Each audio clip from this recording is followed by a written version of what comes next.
Boa tarde, quase boa noite, né? Minha gente maravilhosa, minhas borboletas. Hoje eu nem avisei, foi uma live surpresa, mas estamos aqui hoje para falar sobre a infância e o desenvolvimento emocional. Era para ser feito no domingo passado, agora dia 3. Só que daí eu tive questões de saúde com meu filho e daí eu não consegui fazer a live. Mas tô aqui hoje pra gente começar e fazer essa live hoje. Tá certo? Só tô esperando aqui abrir o meu roteiro pra gente começar. Quero saber se tá todo mundo me vendo e me ouvindo bem. Se tiver, por favor, digita o número 2 pra eu saber que tá tudo certo, tudo direitinho. Eita, tá difícil. Abriu. Tava difícil abrir aqui. Como é que vocês estão? Tá tudo certinho? Ó, número 2 tá certo. Então, vou aqui dar os recadinhos que eu sempre dou no início, né? Avisando que sempre a live ela não fica gravada aqui. Depois eu coloco lá no canal do Psique da Criança no YouTube. Então a live inteira fica gravada lá. Fica baixada lá, tá certo? Pra quem perdeu aqui ou não conseguiu assistir a live inteira, vai conseguir assistir lá depois que tiver baixado. Tá certo? Boa noite, gente. Sejam todos bem-vindos. E vamos começar. Me diz uma coisa, uma pergunta aqui pra vocês. Vocês acham que desde que período da criança o desenvolvimento emocional é importante? Vocês acham que é quando? Só quando ela tá ali com 3, 4 meses? Não, eu acho que é desde o período da gestação. Não, eu acho que só vai depois de um ano. O que vocês acham aqui? Lembrando sempre, não tem resposta certa, não tem resposta errada. A gente tá aqui pra aprender juntos. Peraí. Então, o que vocês acham? O que vocês acreditam? Desde a gestação, a Kalen, eu acho que é, né? Eu não sei se eu tô falando teu nome certo. Desde o nascimento, tá? Desde a amamentação, tá? Ó. Então, uma pessoa já falou desde a gestação, outra desde o nascimento, desde a amamentação. Acredito que seja desde a gestação. A saúde emocional da mãe influencia na criança. É isso aí, gente. É desde o período da gestação. É isso mesmo. Existe ele é psiquiatra e também psicólogo que ele fez muitos estudos, mas muitos estudos com as mulheres que estavam grávidas. E o que ele começou a perceber? Aí ele fez desde o período da gestação e acompanhou elas depois no nascimento, no puerpério, até a criança ter uma certa idade. Ele delimitou um período que ele ia ficar observando, que ele ia fazer o estudo com essas crianças e com essas mães. E o que ele descobriu? Que as mães que estavam, de um lado, que tinham uma gestação tranquila. E assim, gestação tranquila, gente, não é que a pessoa ficou zen a gestação inteira. Não quer dizer isso, até porque ninguém consegue ficar assim, né? Mas que não sofreu nenhum tipo de violência, que não teve nenhum estresse repetitivo, que não sofreu algum trauma muito complexo, que não teve nenhum outro tipo de violência, tirando a doméstica, mas algum outro tipo de violência que possa ter passado, ou até por uma catástrofe natural, passou por sabe, por essas situações que podem sim gerar bastante trauma nas pessoas. Ele percebeu que essas mães que não tinham passado por nada assim tão traumático, tão intenso, tão complexo, elas tinham desenvolvimento durante a gestação e durante o nascimento, depois a criança se desenvolvendo muito bom. Essa criança se desenvolvia muito bem. Claro que a criança vinha com aqueles comportamentos que às vezes, que a maioria das vezes, né? Não às vezes, mas a grande maioria das vezes, as crianças têm. Que é comportamento de desafio, de resistência, de birra. Isso daí, gente, vai acontecer com qualquer criança no mundo. Pode ser o filho da rainha, pode ser ou o filho da pessoa que trabalha na tua casa. Vai fazer birra, vai ter esses comportamentos. Mas o que ele queria mostrar é que as mães que tinham passado por algum tipo de trauma muito intenso, algo muito complexo, elas tinham... O que acontece lá quando a mãe tá gestando? Ela começa a liberar o que? O cortisol, que é o hormônio do estresse. Isso vai lá pro sangue e vai passando pra criança. Então a criança começa a já ter esses sentimentos, ela já tem a sensação desse estado emocional que a mãe tá. Imagina uma mãe que vive numa casa onde ela passa a maior parte do tempo sob ameaça ou sob algum tipo de violência física ou verbal ou física ou psicológica. Então essa mãe, ela vai ficando cada vez mais estressada, cada vez mais incomodada, ela vai liberando cada vez mais cortisol para a corrente sanguínea, vai passando isso pro bebê. O bebê também vai ficando com a saúde emocional dele debilitada pelo fato da mãe já estar passando por aquilo.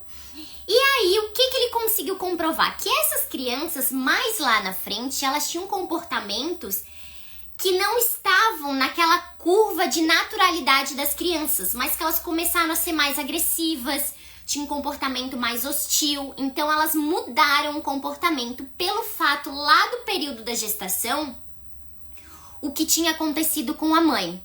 Alguns, dependendo do que havia acontecido com a mãe, eles conseguiam até identificar que as crianças tinham se tornado tão agressivas, que tinham se tornado até... Eu não gosto de falar essa palavra, eu vou tentar usar outra, mas que as crianças tinham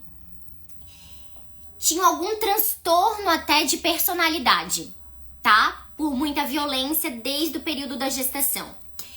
Ele tem um livro que se chama... Gente, eu vou precisar lembrar, porque é um nome em inglês esse livro, tá? Eu acho que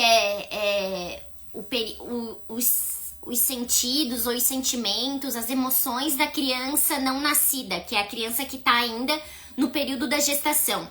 É um livro muito bom, tá? Ele é como eu falei pra vocês, um psiquiatra, um psicólogo inglês, e ele fez bastante estudo sobre isso pra dizer assim, olha, gente, não adianta a gente dar importância só no período que a criança nasce.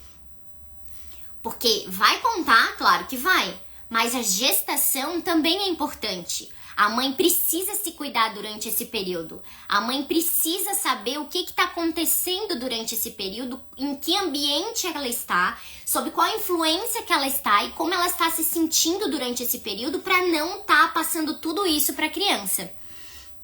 Certo?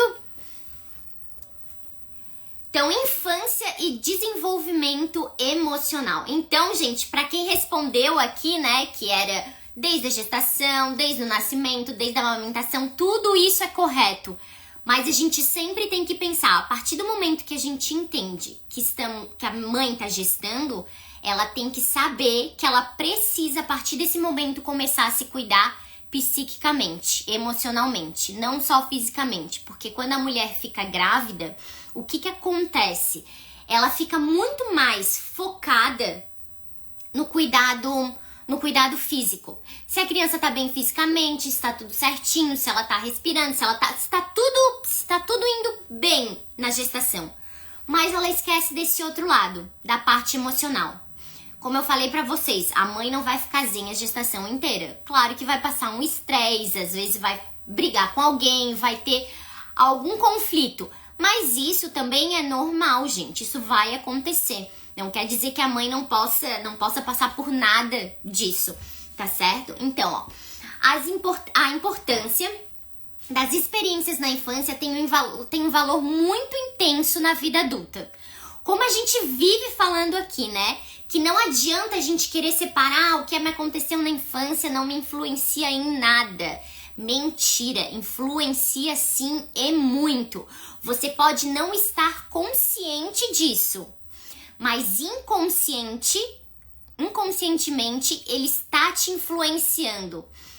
muito dos nossos comportamentos, das nossas sensações, das nossas emoções, das nossas ações, ela é influenciada sim pelo nosso inconsciente, tá? E os aspectos emocionais da criança, ela surge desde o período da gestação, como a gente falou.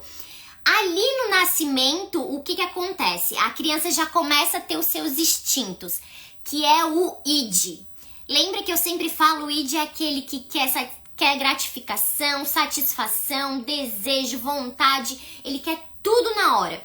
Por isso que quando a criança nasce, na hora que ela chora, assim, tem 2 dias de vida, a criança tá lá chorando, gritando, tá com fome, a gente atende ela prontamente. Nós paramos de fazer o que a gente estiver fazendo para atender essa criança. Porque ela só tá desenvolvido nela esse id, essa parte dos instintos, assim, dos desejos. Ela precisa naquela hora. Então, até por volta dos 3 anos, mais ou menos, o que acontece com a criança pode ser muito difícil para ela lembrar. O que acontece como, Amanda? Se ela sofrer algum tipo de trauma, o que acontecer de bom, tudo isso vai ser muito difícil dela lembrar, a pessoa adulta lembrar, se aconteceu isso até por volta dos 3 anos de idade. Agora, se aconteceu isso a partir dos 3 anos de idade, 4, 5, 6 anos de idade, ela tem muito mais lembrança. Por isso que tem gente que às vezes fala assim, eu não lembro de nada do que aconteceu na minha infância. Mas nem quando tu tinha 7, 8 anos, não lembro. E quando tu tinha 12, gente, não lembro. Isso pode ser até um sinal de algum tipo de trauma que ela sofreu, porque dá um bloqueia a mente dela. Então lembra que a gente fala, não fica no consciente, fica lá no inconsciente. Se for até os 3 anos, vai ser mais difícil de ela lembrar mesmo, porque ela é muito novinha ainda, tá? Por isso que muito a gente ajuda as pessoas que às vezes sofreram algum tipo de trauma, ou conversando com os familiares, ou tentando entender o que estava acontecendo naquele período, tá? Se aconteceu alguma coisa nesse período ali dos 3 anos de idade da criança, nos 3 primeiros anos, tá? A partir daí, as lembranças podem ser muito mais recorrentes e com mais facilidade de trazer do inconsciente para o consciente. Como eu falei aqui pra vocês, né? A partir depois dos 3 anos, fica muito mais tranquilo a criança conseguir lembrar. Porque o normal da gente, o normal pra todo mundo, é que a gente consiga lembrar. Quando alguém fala assim, todo mundo tem alguma história, diz assim, quando eu tinha 6 anos de idade, eu fui andar de bicicleta e caí e, sei lá, ralei o joelho. Foi a primeira vez que eu caí e eu ralei o joelho muito feio, tive que ir pro hospital, alguma coisa assim. Se a pessoa não vai lembrando de situações assim muito da rotina assim dela, coisas que aconteceram que podiam ter marcado ela, e não quer dizer que iam marcar ela de forma negativa, mas que iam marcar, por exemplo, caiu, se ralou e teve que ir pro hospital porque foi um ralado muito feio. A criança geralmente vai lembrar disso. Agora, se passa o tempo e a gente vai perguntando pra essa pessoa, e ela vai dizendo, não, eu não lembro de nada do que eu tenha feito, não consigo lembrar de nada da minha infância. Bom, aí a gente já começa a ficar num sinal de alerta, tá? Pelo menos pra gente aqui, pra psicanálise, a gente tem que lembrar de uma parte da nossa infância, sim. E quais são esses aspectos emocionais na infância? Gente, quem quiser ir me perguntando, pode ir colocando as perguntas aí, não tem problema. Eu vou parando, vou dando tempinho, e no final também eu sempre dou um tempinho se vocês quiserem perguntar, mas fiquem à vontade. Então, quais são esses aspectos emocionais na infância? Então, desde o período do nascimento, a criança vai se apresentar ou mais tranquila, ou mais agitada, ou mais quieta, ou mais chorosa. Isso depende também muito de como foi o período da gestação da mãe. Lembra que eu falei lá do estudo? A mãe que não tinha passado por muitas experiências intensas, ela conseguia, a criança nascia, às vezes era uma criança mais quieta, mas que não era uma criança que ia apresentar lá na frente um comportamento que fosse preocupante. Ou assim, a mãe que teve algum problema durante a gestação.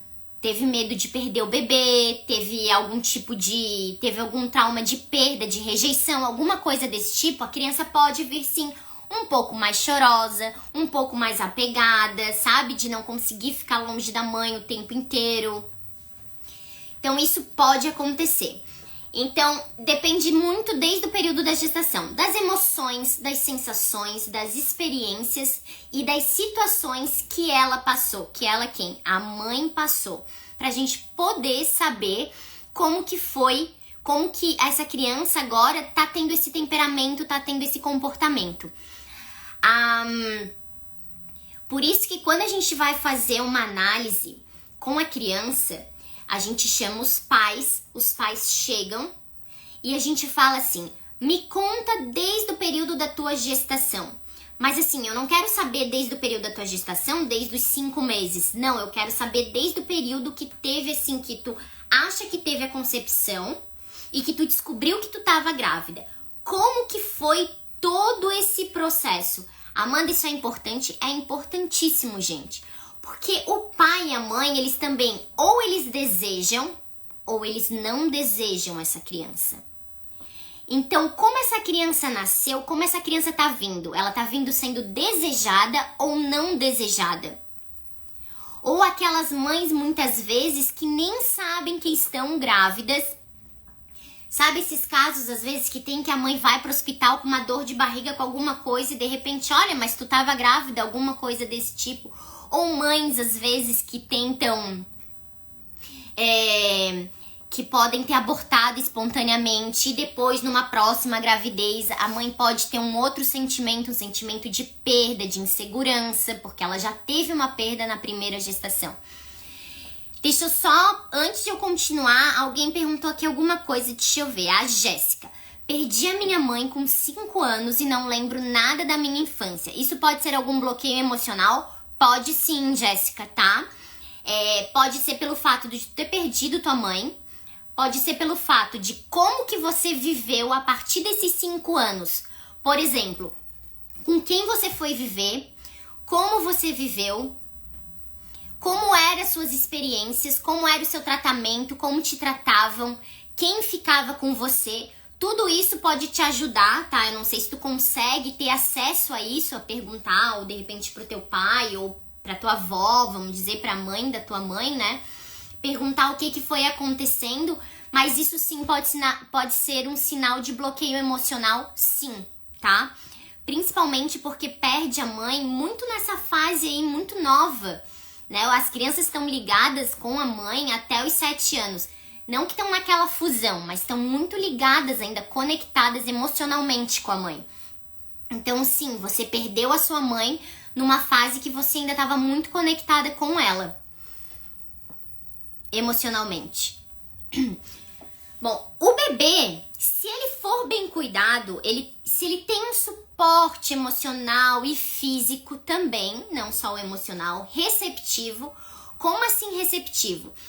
A criança, por exemplo, tá suja, aí fez cocô na fralda, aí ela chora, aí a mãe diz, eu já vou lá te trocar. Se essa mãe, depois de, vamos dizer, uns 3 minutos, ela tava terminando de fazer alguma coisa, e daí ela vai lá trocar essa criança, ela tá dando um suporte físico pra essa criança. Agora uma mãe que de repente pega e a criança chora, tá suja, e a mãe simplesmente vai deixando essa criança ficar assim, vamos dizer, Amanda, isso acontece. Olha, gente, teve 2 casos que aconteceram, um foi nos Estados Unidos e o outro eu não sei se foi aqui no Brasil, tá? O que eu lembro bem foi o dos Estados Unidos, que a criança, ela ficou... Chegava a ser inacreditável, tá? Porque a gente pensa, como que uma criança consegue ficar todo esse tempo assim? Ela ficou, se eu não me engano, quase uma semana sem ser trocada. Sem ser trocada, gente. Tem noção o que é uma pessoa, uma mãe, um pai não trocar a fralda da criança durante próximo de 7 dias? Essa criança veio a falecer, obviamente, né? Porque não ia resistir com infecção, com outras coisas que ela ia ter ali de problema de saúde físico. E, obviamente, ia ter problema de saúde emocional gravíssimo ali também, dessa negligência, dessa até quase que um abandono da criança. Então, ela ficou quase uma semana sem ser trocada. Então, pensa numa criança que não tem esse suporte físico. Uma coisa é você dizer assim pra criança que tá lá: olha, só um pouquinho que eu já vou te trocar. Mas a mãe espera 3, 4 minutinhos e já vai lá trocar a criança, deixa a criança limpa. Outra coisa é essa criança chorar e essa mãe não trocar. Essa mãe deixar. Ou simplesmente tirar a fralda da criança e colocar outra fralda. Não dá o cuidado de higiene pra criança. Tá certo? Então, ela vai crescendo como uma criança saudável física e psiquicamente. Se ela tiver esse suporte, tá, gente? Se não, ela não vai crescer bem, não só fisicamente, mas como emocionalmente. Gente, eu vou contar pra vocês aqui, isso não é um caso de uma criança, tá? Isso é um caso de um adulto.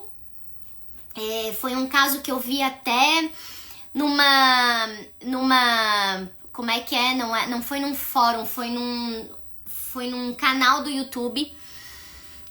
Eles, claro que os pais... qual assunto que se trata essa live, por favor? Posso. Infância e desenvolvimento emocional. O que eles fizeram? Essa menina, ela tinha um problema neurológico. Ela já tinha uns 20 e poucos anos, tá? Era só ela de filha. E os pais deixaram ela no sofá, tá? A gente pensa assim, gente, não deve existir esse tipo de coisa. Mas, gente, se vocês olharem, começarem a procurar, vocês vão ver que existem coisas que a gente nem imagina nesse mundo. Essa menina, eles chamaram até esse caso que essa menina, ela derreteu no sofá. Quase dizendo isso. Porque os pais deixaram ela no sofá e ela não conseguia se movimentar. Claro, ela precisava do auxílio dos pais para comer, para ir no banheiro, para tomar banho, para se levantar, para ir para cama, para ir para outro lugar do cômodo da casa. Ela precisava dos pais e os pais abandonaram. Eles simplesmente deixaram ela lá e foram embora.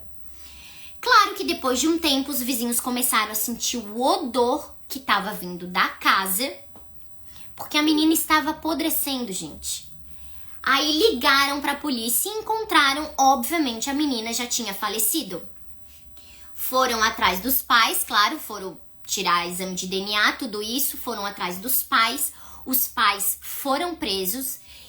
E aí, o que aconteceu? Tava numa divisão de questionamento sobre a questão dos pais. Ah, mas eles deixaram porque não tinha mais o que fazer, não tinha como eles ajudarem. Será mesmo? Ou eles deixaram e eles terem deixado foi uma baita de uma negligência. Foi uma negligência, foi abandono de incapaz, foi todas aquelas coisas que eles também colocam pra poder formar um caso assim judicialmente, né? Claro que eles foram condenados, né, gente? Porque isso foi negligência, eles abandonaram a menina, mesmo ela tendo 19, não sei, ela já tinha mais de 15 anos, então não era mais criança, mas foi abandonada à própria sorte. Então o que ela fazia? Ela não conseguia ir no banheiro, então ela fazia tudo ali. Ela não saía, ela não conseguia comer, ela não tinha nada. Entende? Então, assim, essa menina, mesmo se ela fosse, vamos dizer, se ela fosse resgatada com vida, vamos dizer, se ela não tivesse chegado nesse extremo, essa menina ia ter passado por um trauma intenso, gente. Porque ela ia estar desidratada, ela ia estar desnutrida, ela ia estar doente, ela ia estar com inflamação, com infecção, com bactéria, com o que quer que seja. E ainda esse abandono dos pais é um caso já muito antigo, tá? Mas é um caso que existiu de verdade. Tem até, no dia que eu vi esse vídeo, no dia que eu vi essas informações sobre essa reportagem que aconteceu, foi lá nos Estados Unidos, Eles mostraram, os pais mostraram a menina como era antes, então não foi uma história, não é algo de um filme, é um acontecimento real. E aí a gente pergunta, essa menina iria ficar traumatizada, iria ter algum problema psíquico, emocional no futuro? Sem dúvida alguma, gente. Não tem como alguém se restabelecer de forma tão rápida quando passa por uma situação assim. E isso que ela já era adolescente. Mas o adolescente também precisa desse suporte emocional e físico dos pais. Então agora vamos pensar numa criança lá de 3, 4 anos, que é extremamente vulnerável, tá? Que tudo que a gente faz, ela vai absorvendo. Tudo que a gente diz, tudo que a gente faz, todo o nosso comportamento, as experiências que elas vão passando, sejam boas ou sejam ruins. Então, tudo isso ela vai absorvendo e tudo isso ou vai ir para um lado bom, saudável, ou vai para um lado que não vai ser tão bom, tá? Que vai ser um lado onde, com certeza, no futuro, ela vai ter algumas questões que ela vai precisar resolver, certo? Então, por isso que o bebê precisa ser bem cuidado. Por isso que quando o Winnicott falou a mãe suficientemente boa, é aquela mãe que dá a falta, mas também está presente. Ou seja, é aquela mãe que tem aquele suporte todo físico, emocional para a criança, mas também ela sabe se é a falta, porque a falta também é importante, mas não a falta de simplesmente sumir, mas a falta sim de a criança não ter ela 24 horas por perto, certo? A criança é extremamente responsiva ao seu ambiente e aos seus cuidadores, sempre lembrando disso. Quando eu fiz o meu trabalho de conclusão de curso, há muito tempo atrás, eu li um texto, um artigo muito interessante, que era dizendo assim, sobre como a criança era influenciada. Sim, tinha fator genético? Tinha também. Tinha fator cultural? Tinha também. Tinha fator ali ambiental, onde a criança lida com a família. Isso era o que mais dava impacto na criança. Esse fator ambiental. O genético tinha, sim, uma parte considerável. Cultural também. Mas a parte ambiental dela tinha um impacto muito maior. Porque é ali, naquele primeiro núcleo, que é o da família, que ela aprende tudo que ela vai exercer, reproduzir e se comportar, fazer, ter as ações dela lá no futuro.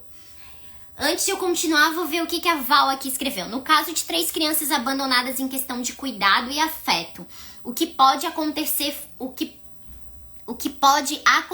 futuramente? Que idade que essas crianças foram abandonadas? Muito pequena? Muitas vezes, quando elas são abandonadas pela mãe, vamos dizer, ela foi abandonada pela mãe e elas foram colocadas em alguma instituição.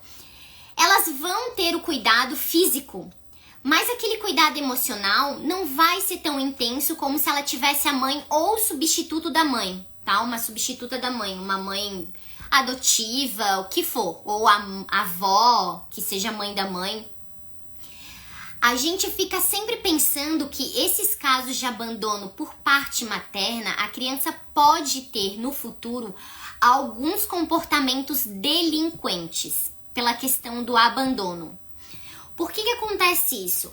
A criança, ela vai lá no futuro, é como se ela vai cobrar da sociedade o que ela não teve lá atrás. Entende? No sentido assim, eu não tive esse amor, eu não tive esse cuidado. Outras pessoas têm e eu não tive. Então eu vou cobrar agora de vocês, da sociedade que tá cuidando dela, porque se ela tá numa instituição, ela é responsabilidade do Estado ali. Eu vou cobrar de vocês o que eu não tive. Muitas vezes essas crianças vão sim para um lado de delinquência, tá? De comportamentos hostis, de agressividade. Mas isso, assim, não quer dizer, isso é certeza que vai acontecer? Não, não é certeza que vai acontecer. Mas pode acontecer, tá? Eu até mostrei aqui na semana retrasada um livro que era Privação e Delinquência. Privação materna, ou seja, a criança que não tinha mãe, dependendo do tempo que ela ficava longe dessa mãe, dependendo do grau de delinquência que ela poderia ter ou quais comportamentos ela poderia ter.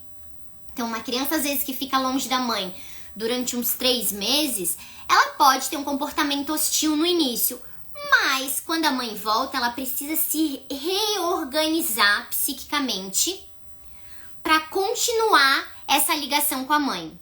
Agora, uma criança que ficou 1 ano longe da mãe, aí o caso acaba sendo um pouquinho mais grave, porque acima de 3 meses, 4 meses, essa criança já pode começar a ficar apática, tá? Com essas... E também aqui, ó, não só na questão do cuidado emocional, tá? Ela vai começando a ficar doente mesmo, ela vai apresentando sintomas, outras questões que vão aparecendo.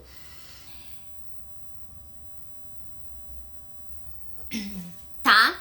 Por isso que quando a mãe... Uma das coisas também que é muito importante, quando a mãe tem depressão pós-parto, é muito importante a pessoa que está do lado da mãe, ou que está dando essa rede de apoio para a mãe, as pessoas que estão fazendo essa rede de apoio, estejam cientes, estejam prestando atenção no que está acontecendo com essa mãe. Porque a mãe, da mesma forma, quando ela entra em depressão pós-parto, não que ela rejeita a criança pelo fato de ela não amar a criança, não é isso. Ela pode rejeitar a criança pelo fato de ela não conseguir dar conta, de ela achar que ela não vai dar conta daquela criança. Ou seja, o que acontece?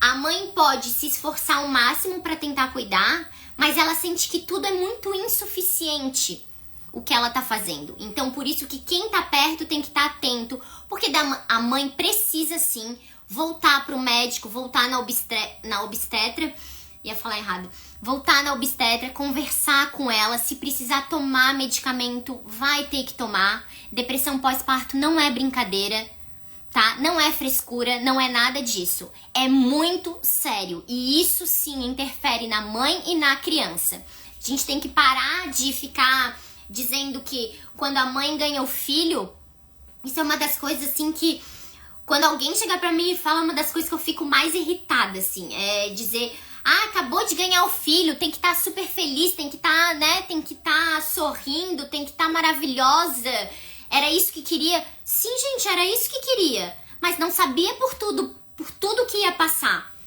Entende? Então a mãe sim tem todo o direito de estar com aquele período de tristeza, de estar esse período que os hormônios estão ali latejando, né? Estão num alvoroço. Então as mães podem sim ficar com depressão pós-parto e em casos mais graves com psicose pós-parto.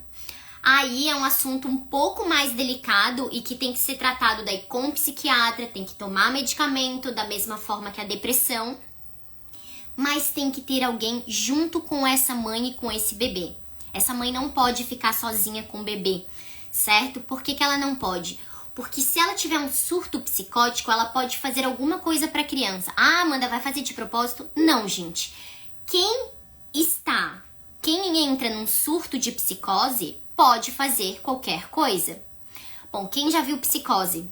Aí, o filme do Alfred Hitchcock, né? Já viu o que acontecia ali no filme, né? Que era o cara quando entrava num surto psicótico. Então, gente, é a mesma coisa, tá? Sempre cuidar disso. Achei que era uma pergunta. Gente, tá tudo certo aqui, estão entendendo tudo, tá tudo beleza? Só pra eu saber porque eu tô falando. E o processo de formação moral e social? Bom, o processo de formação moral e social dessa criança começa quando ela começa a desenvolver o superego.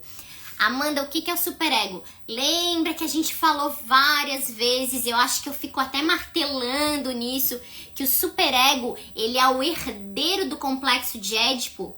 Ou seja, quando essa criança vai passar pelo complexo de Édipo, essas relações familiares. E, gente, aqui preste atenção. O complexo de Édipo é sobre a relação familiar, sobre essa relação triangular. Pai, mãe e filho. Como que é feito? Como que funciona essa estrutura familiar? Dependendo de como for essa estrutura, de como for essa formação, essa criança vai ter um superego bem desenvolvido ou não. E o que o superego é? Aquele juiz da nossa consciência. É aquele que fala assim, que o nosso id vai estar dizendo assim, aquele nosso desejo. Gente, eu não gosto daquela pessoa. Meu Deus, como eu queria, né? Como eu queria pegar ela assim e dar um tapa. Mas o nosso superego faz o quê? Você não pode fazer isso. Você pode não gostar dela. Tem todo o direito. Mas você não pode encostar nela. A tua consciência, o teu juiz, tá? Ele vai estar ali Ele vai muitas vezes até tá te culpando. Porque ele precisa desse sentimento de culpa, mais um sentimento de culpa que seja de forma natural, pra você não fazer as coisas. Não um sentimento de culpa patológico, tá? Um sentimento de culpa muito intenso. A live vai ficar salva em alguma plataforma? Alexandra, vai sim. Não vai ser aqui, vai ser depois no canal do YouTube Psique da Criança. Sempre quando eu baixo o vídeo lá pro YouTube, eu coloco aqui nos stories. Mas tem ali nos destaques um destaque do YouTube. Tu pode entrar ali que tu já entra direto no canal, tá? Pra depois, quando ela tiver lá salva, tu já conseguir assistir. Então, gente, o superego é aquele nosso primeiro juiz interno, tá? Porque os nossos juízes externos são os nossos pais. São eles que vão dizendo assim, você não pode fazer isso porque tá errado. Quando a gente faz assim, ó, vamos pensar numa situação. A criança tá com muita raiva. E aí ela pega e bate em alguém, bateu em alguém.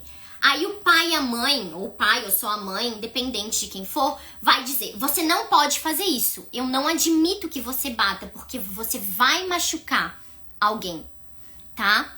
Aí essa mãe ou esse pai vai estar falando isso, e o que a criança vai estar fazendo? Ela vai estar entendendo que isso é uma forma errada de ela resolver a situação. Tá, mas então como que eu vou fazer? Aí, claro que os pais vão ter que fazer o quê? Vão ter que dar uma alternativa, ferramentas. Olha, quando você estiver com raiva, você pode ou conversar com uma outra pessoa, sair do lugar onde tu tá, ficar longe da pessoa que te causou esse sentimento de raiva. Você pode, de repente, sair, brincar, sei lá, dançar, fazer alguma coisa que movimente o teu corpo também, porque tu tá naquela adrenalina, tu tá com aquela raiva. Então, tu precisa descarregar. Tomar um copo d'água ou lavar o rosto, porque o nosso sistema nervoso fica, claro, acelerado, né? A gente tá com raiva, o coração tá aqui batendo e a gente fica naquela agonia. Então, você vai ensinando ferramentas para essa criança. Mas você vai dizer, isso você não vai fazer, porque você não pode. E assim ela vai internalizando essas situações. Como assim que ela vai internalizando essas situações? Ela vai entendendo que quando ela ficar com raiva numa próxima situação, ela não pode bater. Porque ela já vai começar a desenvolver esse juiz ali da consciência dela. Claro que mais um pouco ali depois do complexo de Édipo. Por isso, gente, que não adianta a gente achar assim a criança, se a gente não cortar certos comportamentos da criança, e eu digo cortar no sentido assim, ela fez alguma coisa, então ela precisa entender que foi errado. Mas ela é criança, não interessa, gente, ela é criança, mas ela precisa entender que toda ação dela tem uma consequência. Não é assim com os adultos? Com a criança é igual. E quando ela crescer, vai ser igual. Porque vamos pensar numa criança que nunca tem nenhuma consequência, tá? Ela faz o que ela quiser e ela não tem consequência alguma pra nada do que ela faz. Quando ela ficar adulta, ela começa a pensar, eu posso fazer o que eu quiser, porque eu sempre me safei. Eu sempre consegui sair. sair, né, sem ninguém fazer nada. Então, dessa vez, se eu fizer isso, eu também vou conseguir me livrar.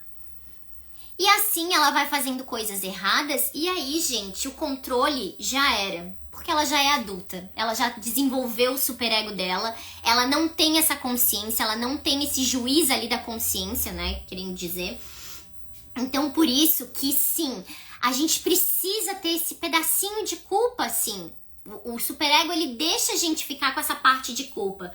Porque se a gente não tiver culpa, se a gente não tiver esse remorso, sabe, de ter feito alguma coisa, de ter machucado alguém, de ter agredido alguém, de algo desse tipo, então a gente tá numa parte, assim, num superego patológico. Porque se ele não tá sentindo remorso, o que tá acontecendo então?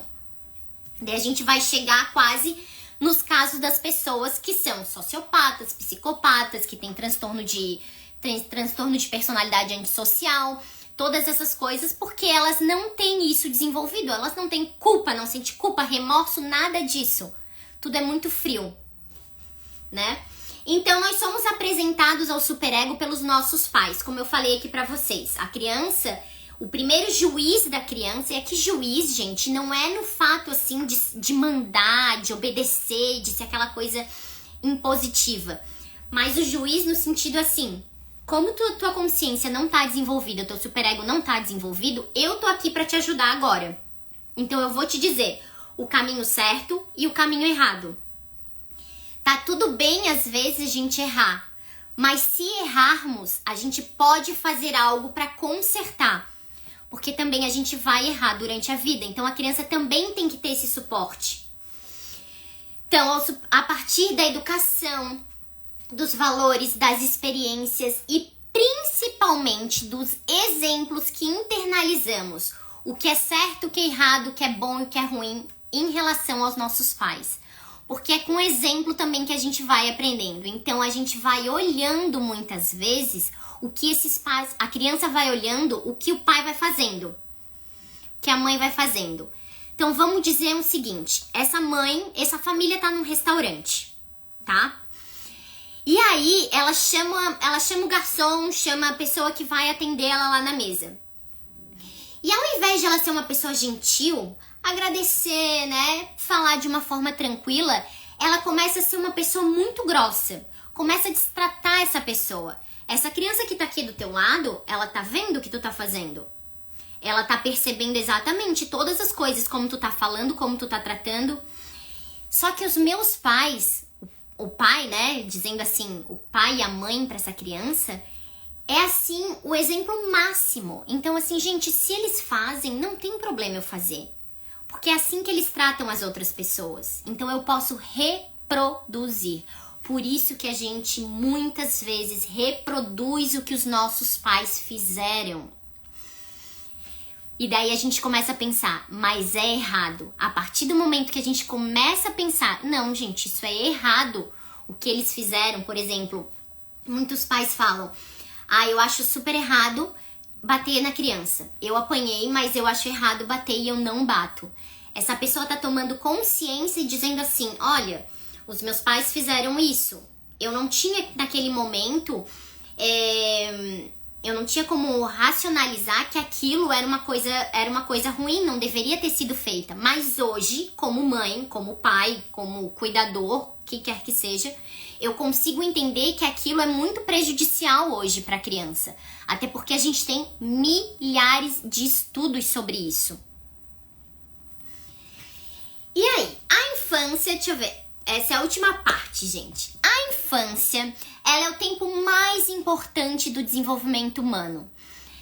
Por isso, assim, quando a gente vai numa terapia e a pessoa diz assim, deixa o teu passado para trás, nada daquilo importa, vamos só focar no aqui e no agora.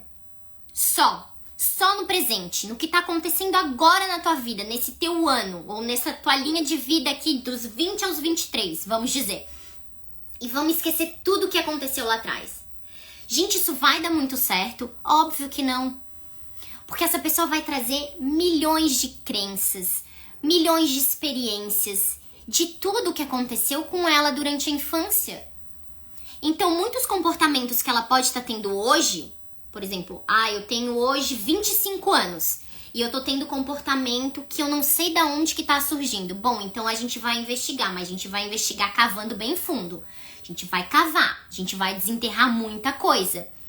Já digo pra ti, não vai ser fácil, porque quando a gente desenterra coisa do nosso inconsciente, a gente vai trazendo coisas que aconteceram lá na nossa infância, não é um processo fácil, gente. Não vou mentir pra vocês. Eu vou até falar uma coisa assim de mim pra vocês. Muitas vezes, quando eu cheguei da minha própria análise, eu chegava em casa soluçando, chorando, gente. Parecia que assim eu tinha perdido alguém, parecia que alguém tinha falecido, alguém tinha morrido. Porque eu não conseguia lidar com aquele sentimento durante aquele período que eu saía de lá, mesmo tendo todo o suporte ali da análise. Eu saía de lá com aquele sentimento assim, gente, como foi pesado. Como lembrar disso me fez sofrer. Mas eu só vou conseguir mudar essa forma de comportamento e de emoção a partir do momento que eu conheço. Se eu não conhecer, não adianta. Eu vou continuar repetindo os mesmos padrões. Tá? Então, nesse período, formamos a base para constituir a nossa personalidade. E é a partir dos primeiros vínculos. Quais primeiros vínculos, Amanda? Lá com os nossos cuidadores, com o nosso pai, com a nossa mãe. Tá? A partir dos primeiros vínculos que estabelecemos com os nossos pais, com os nossos cuidadores, com aquelas pessoas que foram os adultos...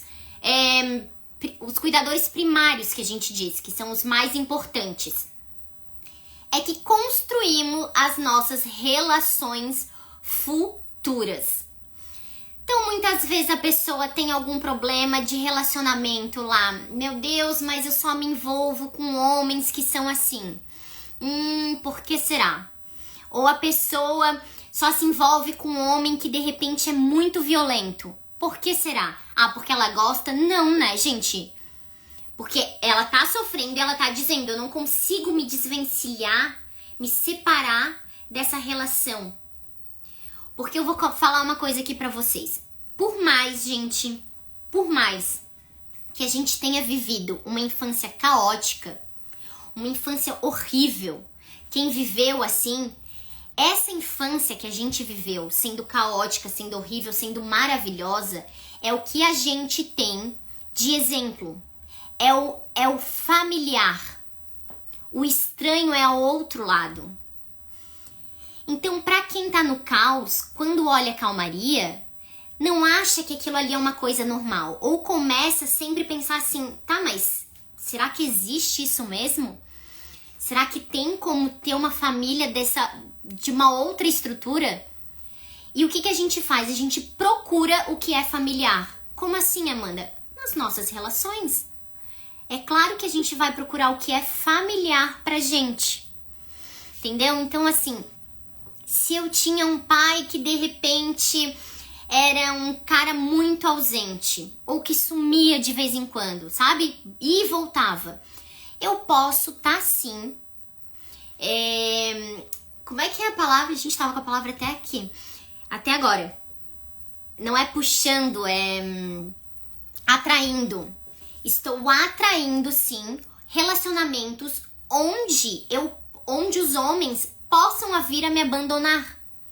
Onde essa minha ferida do abandono possa continuar aberta. Mas daí tu vai sofrer, ela vai sofrer e ela vai precisar passar por um processo daí pra sair disso. Mas é familiar isso pra ela. Porque o pai dela era assim. Entendeu, gente?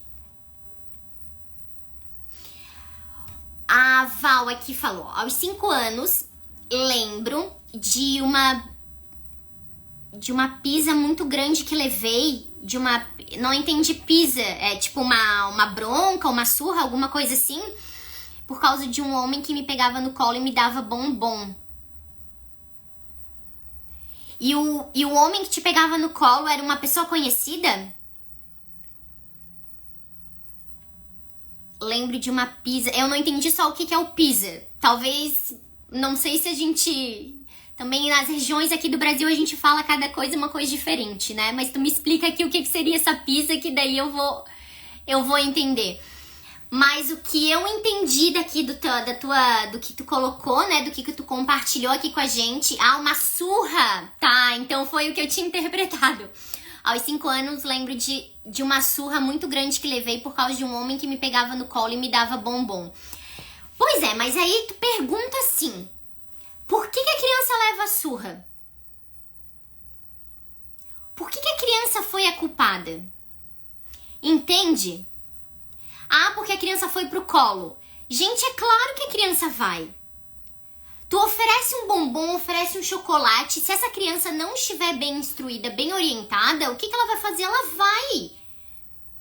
Se tu não estiver dizendo pra ela, olha, tu não pode estar com pessoas estranhas, tu não pode deixar pessoas estranhas ou mesmo amigos da família te pegar no colo, te tocar, tentar fazer alguma coisa contigo. Minha mãe pediu pra não ir para o colo dele e eu, inocente, fui. Claro, tinha 5 anos, não lembro o que ele faria.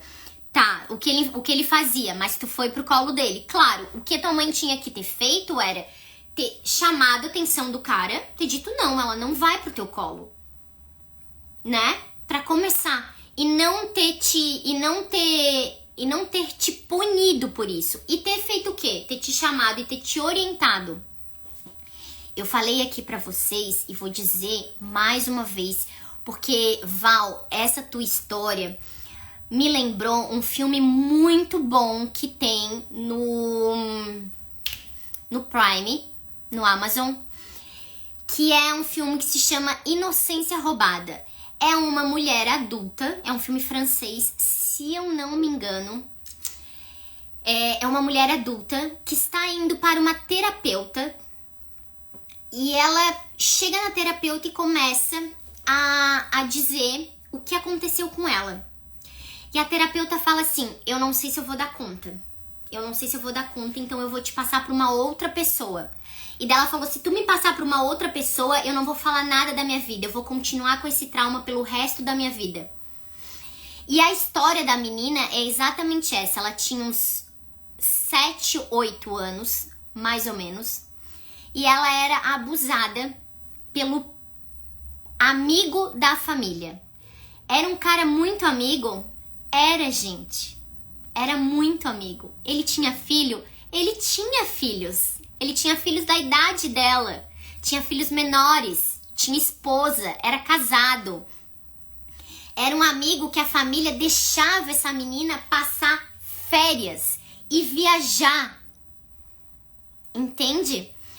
E tem uma cena no filme que eu acho extremamente forte, que é uma cena assim que me quebra totalmente, porque a gente quando vai vendo o filme vai entendendo que essa menina foi abusada muitos anos por ele, por muitos anos. A mãe dela, a mãe dela pediu pra ela fazer alguma coisa, tá, no quarto. E o pai era um cara super amoroso, a mãe já era uma pessoa mais braba. E o pai falou assim... a mãe falou, por que essa toalha de banho tá aqui e tá toda melecada? E aí ela não sabe responder. Claro que a toalha está melecada porque a menina sofreu abuso, entendeu? Por causa do cara. E ela não sabe o que responder pra mãe. E daí a mãe disse assim, você vai usar essa toalha a semana inteira. Que não ia lavar, que não ia dar uma nova pra menina.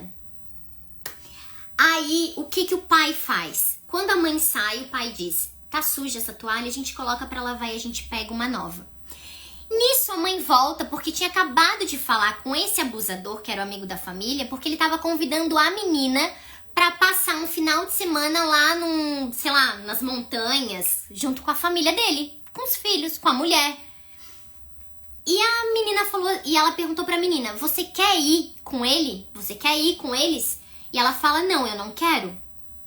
A mãe, quando viu que o pai tinha cedido a história da toalha, ou seja, tinha pegado a toalha e tinha dado uma toalha nova pra ela, ela voltou quase como uma forma de vingança pra menina e falou assim, já que tu não quer ir, agora mesmo que tu vai. E ela faz a menina ir esse final de semana pra casa desse cara que é o abusador. E daí passa ali ela sofrendo o abuso, né? Na mão dele. Então, gente, a gente tem que tomar muito cuidado com essas questões, tá? Que a gente entrou agora nesse assunto aqui que a Val trouxe. Então, não, vai punir a criança? Vai punir a criança como a mulher aqui do filme fez? De punir essa criança? Vai punir ali a história aqui que a Val trouxe, que ela foi punida? Sabe aquela história que sempre a culpa é da vítima?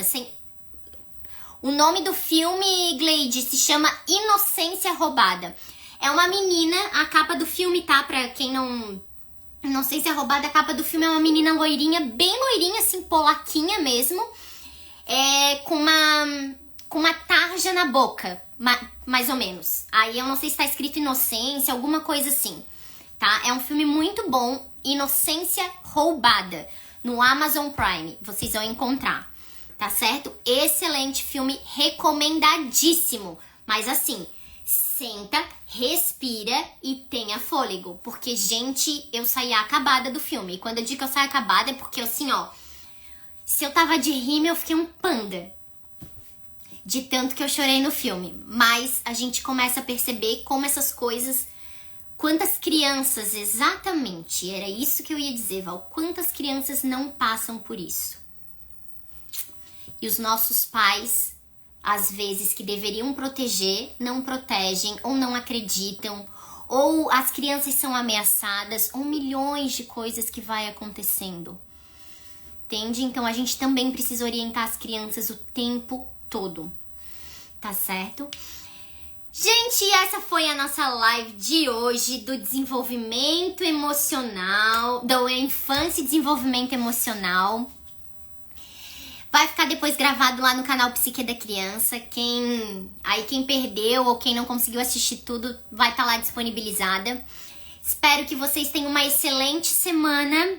Desculpa não ter avisado, mas foi uma surpresa, assim, não queria deixar muito tempo, estender muito tempo para não ficar muito longe da data, que era o domingo para ser a live. Tenha uma ótima semana. Um beijo no coração de cada um de vocês, um abraço bem apertado e a gente se encontra não na quinta, geralmente na quinta tem a quinta do divã, mas nessa quinta não vai ter porque eu não vou estar aqui. Então vai ter só no domingo, tá certo? Gente, eu que agradeço imensamente a participação de vocês. Um beijo no coração, amo vocês. Tchau, tchau!